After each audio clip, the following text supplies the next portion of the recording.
간밤 있었던 주요 외신 헤드라인 함께 확인해보는 머스노5 시간입니다. 앞에 헤드라인에서 확인해봤던 내용들 조금 더 구체적으로 이번 시간을 통해서 전달드리도록 하겠습니다. 먼저 간밤 있었던 파월 의장의 성명회를 통해서 전해진 내용들부터 점검을 해보도록 할 텐데요.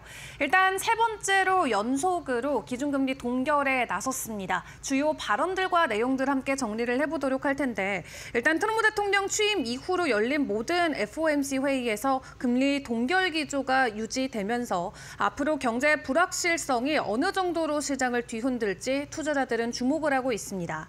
연준은 이번 성명에서 트럼프 대통령의 고율 관세 정책이 경제 전망에 큰 불확실성을 불러오고 있다라고 진단을 했는데요.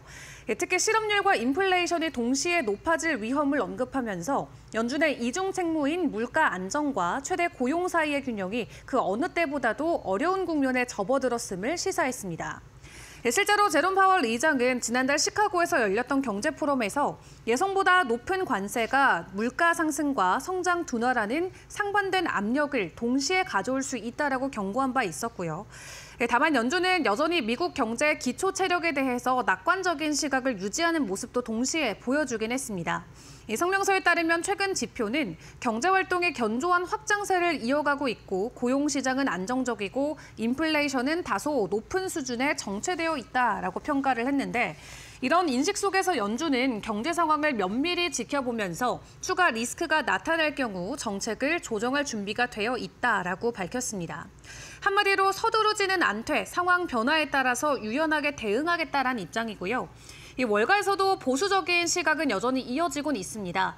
뱅크 오브 아메리카는 같은 날 보고서를 통해서 소비 회복과 고용 안정세는 당분간 연준의 금리 동결 근거가 될 것이라면서 인플레이션 추세가 더 명확해지기 전까지는 금리 인하 가능성이 낮다라고 분석하기도 했습니다. 특히 물가와 고용이라는 두 축 모두가 불안정한 상황에서 연준은 신뢰할 수 있는 중앙은행이라는 정책적 일관성을 지키는 쪽에 무게를 둘 가능성이 크다라는 거고요.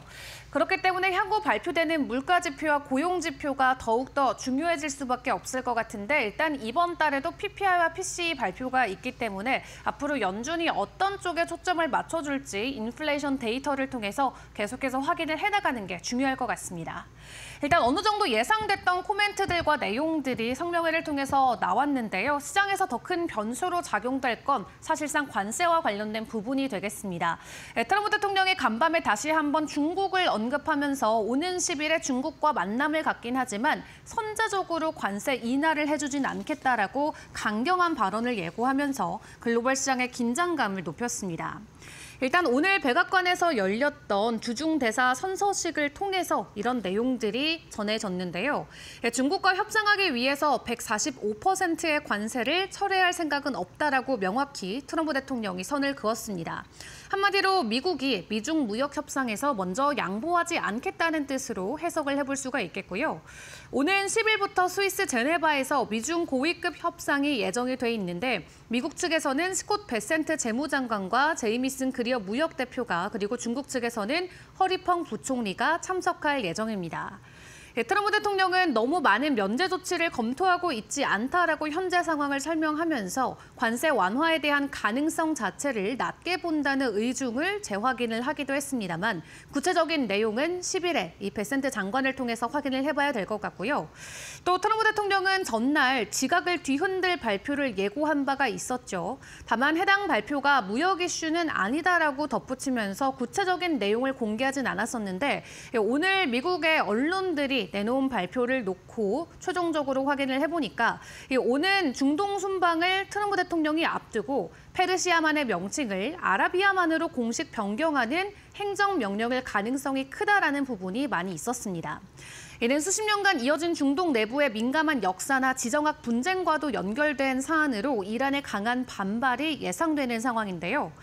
트럼프 대통령의 연이은 발언들, 이렇게 글로벌 투자 환경에는 불확실성 리스크를 다시 부각시키고 있는 상황입니다. 중국과의 관세 갈등은 공급망이나 물가 전망에 직접적인 영향을 미칠 수가 있겠고요. 중동이나 우크라이나 이슈는 에너지나 방산 그리고 원자재 섹터에 민감한 영향을 줄 수가 있겠습니다. 일단 무엇보다 트럼프 대통령이 직접 예고했던 지각을 뒤흔들 발표가 실제로 어떤 식으로 시장에 발표되고 적용되는지에 따라서 시장 안에서 안에서의 변동성이 더 커질 수 있다는 점은 같이 주목을 해보시죠. 이런 내용들이 전해진 가운데 이 재무부 장관의 스콘 베센트 이제 10일이면은 중국과의 만남을 이어가야 됩니다. 그 어느 때보다도 베센트 장관의 내용들이 시장 안에서는 큰 역할을 하고 있는 상황인데 오늘은 어떤 내용들을 전해줬는지 체크를 해보도록 하겠습니다. 일단 이번 중국과의 협상을 놓고 베센트 장관은 진전된 협상이라 부르기 어렵다고 선을 그었습니다. 미국 측이 현 시점에서 협상 타결에 대해서 조심스러운 입장을 유지하고 있음을 보여주는 대목이었고요. 베센트 장관은 중국을 포함한 18개 주요 교역 파트너들과의 통상 협상이 동시에 진행 중이고 일부는 상당한 진전을 보이고 있다라는 말도 함께 내놓기도 했는데요. 다만 어느 국가와 이야기를 하고 있는지에 대한 구체적인 언급은 피하면서 지금 이 순간에도 협상이 진행 중이기 때문에 세부적인 내용을 공개하는 건 미국의 이익에 반한다라고 말을 남기기도 했습니다. 또 그와 함께 미국 내에서 현재 문제가 되고 있는 육아용품 가격 상승과 관련해서 카시트와 같은 필수품에 대한 관세 면제를 검토 중이라고 언급하기도 했는데요. 미국 기업의 대중국 투자 제한 조치와 관련해서도 내용을 전했는데 이 적색 등이나 청색 등은 만들되 모호한 황색지대는 만들지 않는 것이 중요하다라고 강조하면서 명확한 기준 마련을 시사하기도 했습니다. 그런 가운데 유럽연합 같은 경우는 미국과의 관세 협상이 결렬되면 미국산 제품에 대해서 최대 1,000억 유로 규모의 보복 관세를 부과할 수 있다라고 경고를 했었죠. 조만간 추가적으로 다음 단계에 발표될 것으로 내용이 전해지고 있는데 추가적으로 미국 항공기업인 보잉을 향해서 보복 대상 조치에 포함될 수도 있다라는 가능성이 언급되기도 했습니다. 이처럼 미국이나 중국, 유럽 간의 통상 갈등이 다시 격화되면서 글로벌 시장은 한층 높은 정책 불확실성과 공급망 리스크에 놓여 있는 상황인데요. 오는 8일부터 10일까지 추가적인 정책과 관련된 변동성이 나올 수 있다는 부분은 같이 주의를 해보시는 게 좋을 것 같습니다. 자, 그런 가운데 테슬라 오늘은 중국 쪽에 대한 데이터를 장중에 좀 소화를 해내는 모습이 나왔습니다. 어제는 유럽 쪽에 부진한 데이터가 발표가 됐는데 오늘은 믿었던 중국 쪽에서도 보다 약한 데이터가 나오면서 투자자들의 한숨이 좀 깊어지는 모습이 나왔죠. 다만 주가는 다행히도 크게 부정적인 모습을 보이진 않았는데요. 일단 중국 쪽에서 발표한 데이터를 확인을 해보시면 지금 중국 상하이 공장에서 생산된 모델 3 그리고 모델 Y의 차량이 4월 인도량 총 58,459대로 집계가 됐습니다.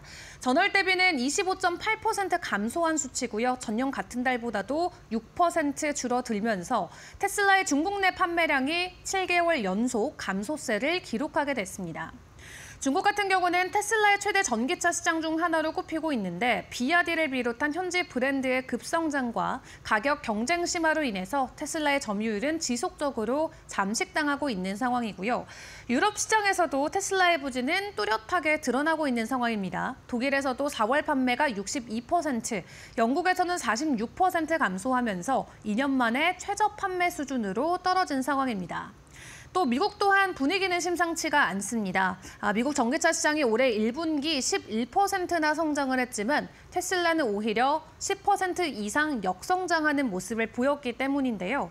다만 4월에 미국에서도 전년 대비 추가적으로 하락했을 가능성이 현재 예상이 되고 있고요. 전년 대비는 70% 이상 급감했을 가능성도 제기가 되고 있습니다.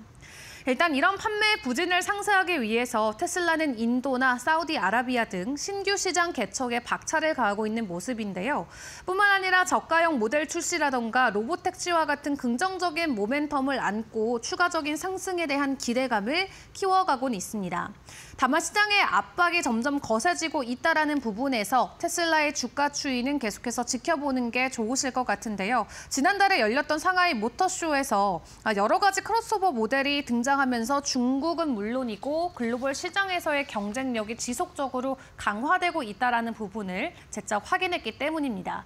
일단 테슬라 자체에 대한 판매량은 지속적으로 감소 추이가 이어지고 있기 때문에 일단 미국 안에서의 판매량 추이까지도 같이 점검을 해보시고 앞으로 다가올 모멘텀에 대한 기대감을 계속해서 가져가도 좋을지 고민을 해보는 게 좋을 것 같습니다. 자, 마지막으로 암호화폐 시장 상황도 좀 점검을 해드리도록 할 텐데요.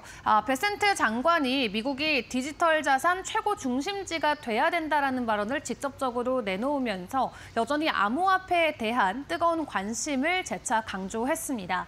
간밤에도 비트코인 추가적인 반등을 강하게 보여주진 않았지만 97,000달러 선의 가격 횡보가 이어지면서 시장 안에서의 긍정적인 기조는 이어지고 있는 상황인데요. 정책 차원에서 여전히 미국 정부가 긍정적으로 암호화폐 시장을 수용하려는 움직임들이 포착이 되면서 시장 안에서의 기대감은 여전히 유효한 상황입니다. 추가적인 변동성 계속해서 지켜보시죠. 지금까지 머스노우 5 시간이었습니다.